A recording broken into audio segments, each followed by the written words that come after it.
In the 1600s, Dutch author Hugo Grotius found himself at the mercy of the courts when his writings about natural law and justice butted heads with the established religious beliefs of the country. After being imprisoned and analyzing the movements of the guards, Grotius hid away in a 3.5-foot book chest and was subsequently moved out of the prison and onto a ship. After a few close calls by the guards regarding the immense weight of the book chest, Grotius found himself transported to a city in the Netherlands, where he made his final escape.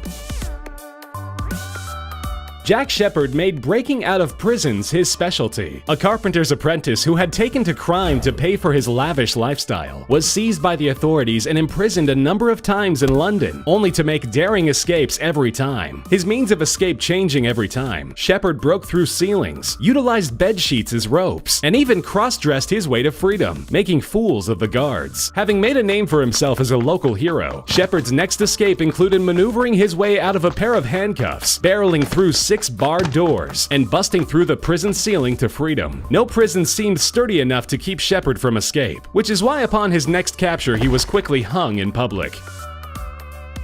Famed bank robber John Dillinger was as keenly crafty as he was dangerous. After his first prison escape, in which a group of gang members freed him by murdering the guards, Dillinger found himself in a new non-escapable cell with a potato, shoe polish, a razor, and a will to break free. He carved the potato into the shape of a handgun, painted it black with the shoe polish, and finally managed to escape using the fake gun as a threat to nearby prison guards. He disappeared soon after that for a number of weeks, though his frivolous lifestyle eventually became his downfall. After the FBI caught wind of Dillinger's movements in the outside world, he was killed in a shootout outside a movie theater.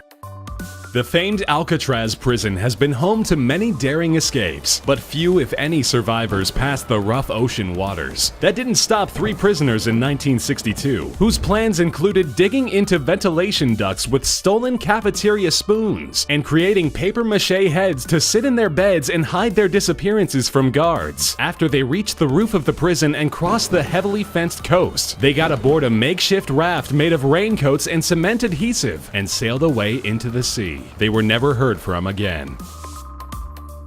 Mexican drug lord Joaquin Guzman, aka El Chapo, laughed in the face of prison constructs. Rich from his drug trafficking empire, El Chapo's first stays in prison ended after he reportedly paid off guards and police to aid his escape. He subsequently hid in the Mexican mountains for 13 years after breaking free, but then found himself in custody once again. His next prison visit ended with a tunnel dug under his shower, leading to another mile-long tunnel almost 6 feet tall, where El Chapo drove a motorcycle to a nearby construction site and his freedom. El Chapo recently was the feature of a number of media headlines after he professed to the public his hatred of American businessman and Republican candidate for president, Donald Trump. He was recaptured in January after inviting Hollywood producers to his home to make a movie about his escapes.